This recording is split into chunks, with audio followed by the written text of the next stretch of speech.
Bismillahirrahmanirrahim. Assalamualaikum warahmatullahi wabarakatuh. Alhamdulillah, bersyukur kepada Allah Subhanahu wa Ta'ala. Pada hari ini kita bisa bertemu dalam proses perkuliahan, kemudian bersolawat kita kepada Rasulullah dengan mengucapkan Allahumma sholli ala Sayyidina Muhammad wa ala ali Sayyidina Muhammad. Baik, selamat pagi semuanya. Pada hari ini kita akan memulai perkuliahan mata kuliah perkembangan nilai agama dan moral anak usia dini. Untuk mengambil berkah pada pertemuan hari ini, sama-sama kita awali dengan melafazkan basmalah. Bismillahirrahmanirrahim. Pertemuan pertama ini kita akan bahas tentang hakikat perkembangan nilai agama dan moral anak usia dini. Namun sebelum itu tentu saja yang namanya pertemuan pertama pasti akan ada pengenalan terlebih dahulu, kemudian ada proses kontrak perkuliahan dan seterusnya. Saya Dr. Muhammad Habibur Rahman, SPD MPD, diamanahkan sebagai dosen pengampu mata kuliah perkembangan nilai agama dan moral anak usia dini. Baik, semuanya mahasiswa dan mahasiswi sekalian, sebelum kita mengawali terkait dengan kontrak perkuliahan, proses pembelajaran dan seterusnya, terlebih dahulu saya akan sampaikan bahwa universitas kita itu punya visi. Setiap institusi, setiap organisasi mestilah punya visi. Dan visi Universitas Pembangunan Pancabudi adalah menjadi perguruan tinggi swasta yang terkemuka, berbasis religius dalam mengembangkan iptek yang bermanfaat bagi kemaslahatan umat. Fokusnya adalah pada ranah terkemuka berbasis religius, mengembangkan iptek dan bermanfaat bagi kemaslahatan umat. Universitas kita hadir untuk mengupayakan eh, kemaslahatan umat.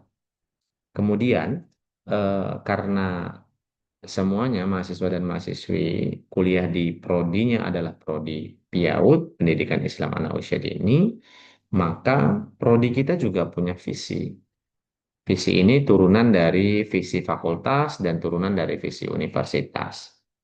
Nah, visi prodi kita adalah mengembangkan pusat unggulan pendidikan Islam anak usia dini yang terkemuka berbasis karakter religius dan ilmu pengetahuan dan teknologi IPTEK yang bermanfaat bagi kemaslahatan umat. Selanjutnya, universitas dalam menjalankan visinya memiliki misi. Misinya ada 5, salah satu di antaranya adalah melaksanakan pengabdian sesuai dengan Piagam Pancabudi, mengabdi kepada negara, nusa, agama, bangsa, dan dunia. Dan poin berikutnya bisa dilihat sendiri. Begitupun prodi kita, prodi PIAU dalam menjalankan visi, memiliki misi. Misinya ada 5, salah satu di antaranya adalah bagaimana prodi ini melaksanakan kegiatan pendidikan, penelitian, dan pengabdian sesuai dengan keilmuan pendidikan Islam anak usia dini. Yang lainnya bisa dilihat sendiri. Kemudian ada namanya Tamadun Unpad, ya. Salah satu dari 10 nilai Tamadun Unpad itu adalah dalam kehidupan kampus dan pergaulan sehari-hari, seluruh sivitas akademika harus mampu menjadi masyarakat yang memiliki sopan dan santun yang tinggi. Tentu saja dalam memahami poin ini, bahwa memang kita hari ini sebagai seorang mahasiswa, sebagai akademisi, tentu saja setinggi apapun ilmu kita, seluas apapun pengetahuan kita hari ini, sopan santun itu menjadi sesuatu hal yang sangat penting. Akhlak mulia itu menjadi sesuatu yang sangat penting untuk diterapkan dalam kehidupan sehari-hari. Kemudian kita punya 7 nilai dasar yayasan. Salah satu di antaranya adalah menjaga kemurnian akidah tauhid dan melaksanakan syariat. Kemudian ada juga bersyukur, bersukacita, tidak mengeluh. Ini semuanya sesuai dengan kaidah dalam ajaran Islam itu sendiri. Kemudian ada rendah hati, berpikir positif, berbuat baik, berempati, dan patuh kepada pemimpin dan menaati aturan. Yang namanya kita hidup, apalagi kita sebagai akademisi, mestilah kita menjalankan aturan dengan sebaik mungkin. Kemudian sebuah institusi atau sebuah organisasi pasti punya budaya. Nah, budaya di Unpad itu adalah Budapsi, budaya peradaban bersih. Nanti kalau di kampus coba dilihat lingkungan kita, alhamdulillah sangat asri dan bersih. Kemudian ada budaya peradaban hemat energi. Baik, ini terkait dengan metodologi pengajaran ya, bisa dilihat sendiri. Kemudian metode pembelajaran kita juga bisa dilihat sendiri, dan kontrak kuliah bisa dilihat sendiri. Dan materi kita untuk mata kuliah perkembangan nilai agama dan moral anak usia dini itu ada 16, termasuk di dalamnya UTS dan UAS. Hari ini kita bahas tentang hakikat perkembangan nilai agama dan moral anak usia dini. Kemudian, seluruh mahasiswa dan mahasiswi sekalian, kalau yang namanya kuliah harus ada sumber belajar. Sumber belajarnya bebas, silahkan saja. Nah, dalam kesempatan ini, saya memberikan beberapa contoh sumber belajar, termasuk buku karangan saya pribadi. Ada buku saya tahun 2024 yang judulnya Kecerdasan Spiritual Anak Usia Dini dalam Bingkai Pendidikan Islam. Kemudian ada juga pengembangan nilai moral dan agama anak usia dini, panduan bagi orang tua, guru dan praktisi PAUD, dan ada sumber-sumber belajar yang lainnya, boleh dari buku, boleh dari artikel jurnal, jurnal nasional dan internasional, silahkan saja. Nah, baik mahasiswa dan mahasiswi sekalian, kita akan mulai materi kita hari ini adalah tentang hakikat perkembangan nilai agama dan moral anak usia dini. Kalau kita berbicara perkembangan ya, setiap manusia lahir di permukaan bumi ini, bahkan sejak dalam kandungan sudah ada yang namanya perkembangan. Nah, begitu lahir di dunia, begitu sudah melihat dunia ini, maka ada perkembangan apa saja yang harus distimulasi kepada setiap anak yang lahir di dunia ini tentu banyak. Nah, salah satu di antaranya adalah perkembangan nilai agama dan moral. Perkembangan nilai agama dan moral ini menjadi apa ya, menjadi sebuah hal yang sangat penting untuk dimiliki oleh setiap anak dan harus diterapkan sejak usia dini.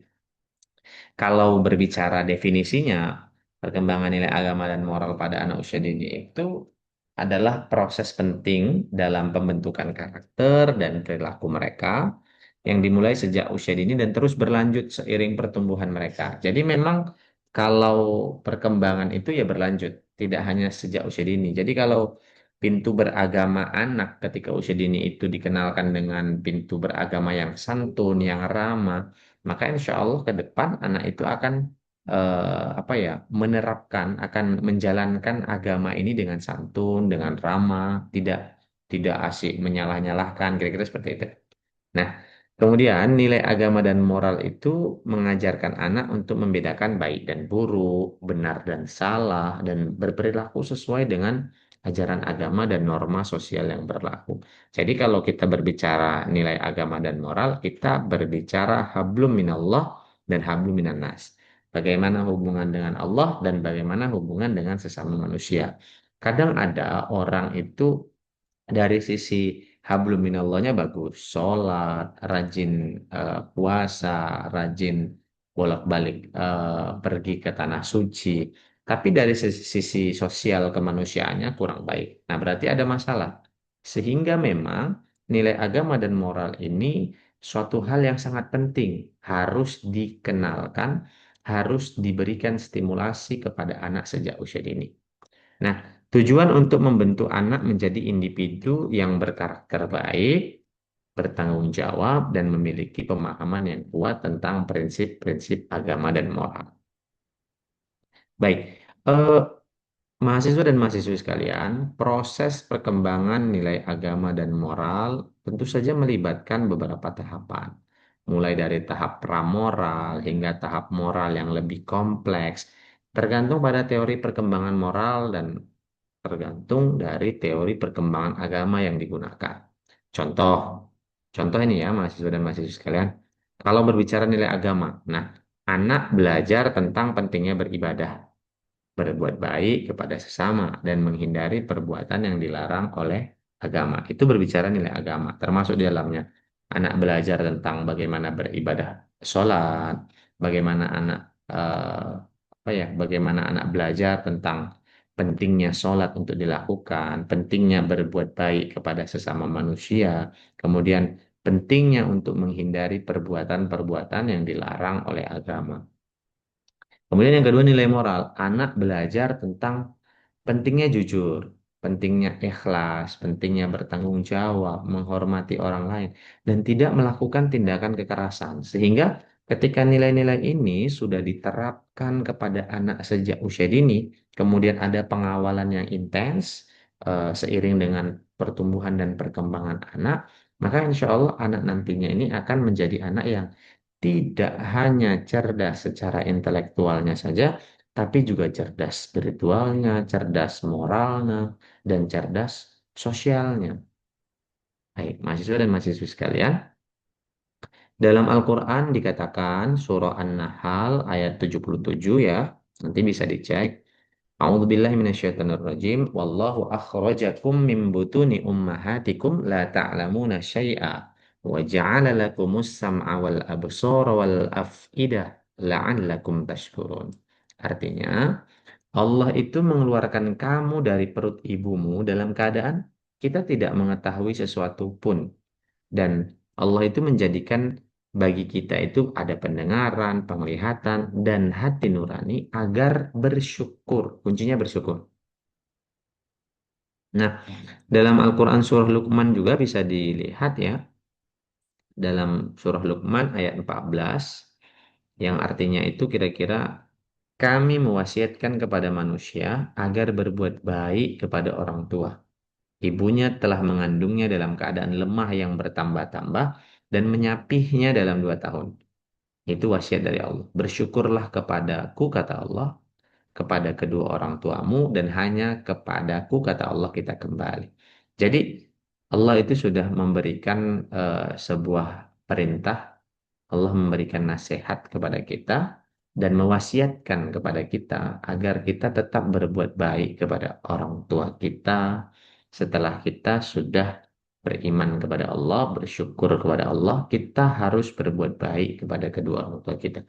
Kalau kita tidak bisa memberikan kebahagiaan kepada kedua orang tua kita, setidaknya jangan menyakiti perasaannya.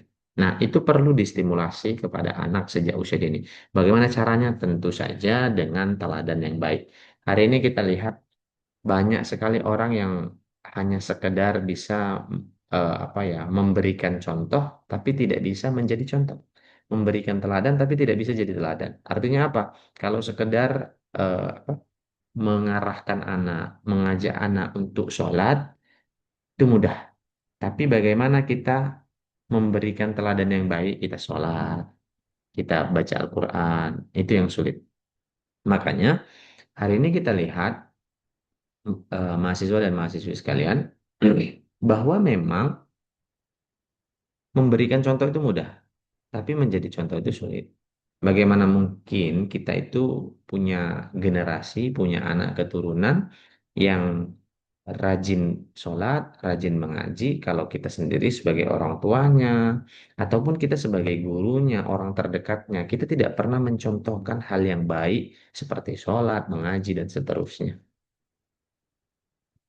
Kemudian bisa dilihat juga dalam Al-Quran Surah Al-Isra ayat 23, ini terkait dengan landasan bahwa memang ada perintah terkait perkembangan nilai agama dan moral, bagaimana kita membangun hubungan yang baik sama Allah dan membangun hubungan baik kepada sesama manusia. Kemudian dalam Al-Quran Surah Ibrahim ayat 40 juga ada, bisa dilihat sendiri.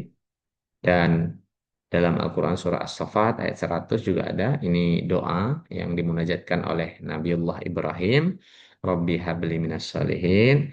Ya Tuhanku, ya Allah, anugerahkan kepadaku keturunan yang soleh. Nah, tentu saja untuk mendapatkan anak keturunan yang soleh dan soleha, kita sebagai orang tuanya juga mestinya harus soleh dan soleha. Nah, baik, saya lanjut, mahasiswa dan mahasiswi sekalian, bahwa perkembangan moral anak usia dini, perkembangan agama anak usia dini itu adalah fondasi penting dalam membentuk karakter dan kepribadian anak di masa yang akan datang. Jangan pernah kita melewatkan masa-masa keemasan anak di saat usia dini, karena masa itu tidak akan pernah kembali lagi. Sehingga memang stimulasi dengan pembiasaan, keteladanan, itu mesti diterapkan sejak usia dini. Nah, ini ada lampiran dari peraturan menteri ya, Menteri Pendidikan dan Kebudayaan nomor 137 tahun 2014 bahwa memang anak itu dikatakan tingkat pencapaian perkembangan anaknya itu bagus atau tidak bagus itu bisa dilihat dari mulai 3 bulan sampai nanti usia 6 tahun. Nah, baik. Tentu saja, mahasiswa dan mahasiswa sekalian, dalam kita menyikapi perkembangan, hakikat perkembangan nilai agama dan moral pada anak usia dini, ada 3 aspek yang tidak, apa ya, tidak boleh kita luput dan harus kita kembangkan dalam hal perkembangan moral dan agama pada anak usia dini. Pertama ada aspek kognitif berhubungan dengan kemampuan anak dalam mengetahui. Jadi anak tahu dulu, oh ini perbuatan baik, oh ini perbuatan yang tidak baik. Dari kemampuan itu menjadikan anak punya pengetahuan tentang kebaikan sesuai dengan ajaran agama. Jadi kita kenalkan dulu, ini dengan kita melakukan aktivitas seperti ini, maka hasilnya seperti ini. Dengan kita memberikan contoh kepada anak, misalkan berbagi kepada sesama, efek yang akan diperoleh seperti apa. Nah, seperti itu. Jadi kita apa ya? Kita memberikan pengetahuan terlebih dahulu. Ya, aspek kognitif dulu kita baguskan. Kemudian dari aspek afektif berhubungan dengan kemampuan anak dalam merasakan. Ketika anak sudah mengetahui bahwa perbuatan itu baik, anak akan merasakan, anak akan mencintai. Kalau seorang anak itu sudah merasakan dan mencintai berbagai perilaku yang baik berdasarkan ajaran agamanya, maka kecintaan itu akan mengarahkan pada kebaikan, ya, sesuai dengan ajaran agama. Kemudian perilaku berhubungan dengan kemampuan anak usia dini dalam memilih melakukan perbuatan yang baik serta memilih menghindari perbuatan yang buruk sesuai dengan peraturan yang didasari ajaran agamanya. Nah, kemampuan ini dapat memotivasi anak untuk konsisten dalam melakukan kebaikan. Jadi, konsisten itu yang sulit sebenarnya. Kesimpulannya pada pertemuan hari ini bahwa perkembangan nilai agama dan moral pada anak usia dini itu merupakan proses penting dalam pembentukan karakter dan perilaku anak. Kemudian kita sebagai orang terdekat, apakah orang tua, guru, dan lingkungan yang terdekat, berperan penting dalam menanamkan nilai agama dan moral pada anak usia dini. Selanjutnya, stimulasi melalui pembiasaan, keteladanan, dan pembelajaran nilai-nilai agama dan moral, apakah itu dengan media, kemudian dengan metode, dan upayakan metodenya yang ramah kepada anak.